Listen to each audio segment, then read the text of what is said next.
বলবো সরস্বতী পুজোর দিন পড়াশুনো করতে নেই এই কথার পিছনে কারণ। প্রধানত সরস্বতী পুজোর দিন পড়াশুনো করতে নেই এই রকম কিছু তথ্য পুরাণ বা কোনো গ্রন্থ থেকে পাওয়া যায় না।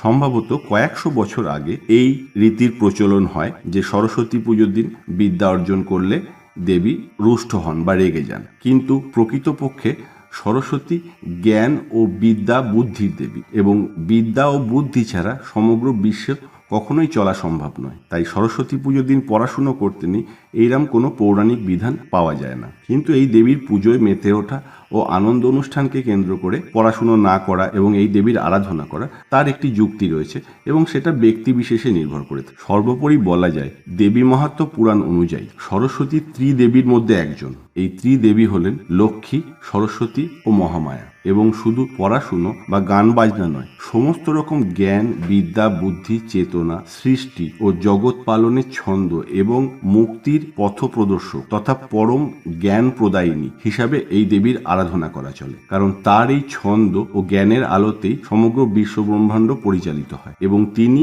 মহাশক্তি বা মহাশক্তির এক অংশ। তাই এই দেবীর বন্দনা শুধু ছাত্রছাত্রীর না, সমগ্র মানবজাতিরই করণীয়।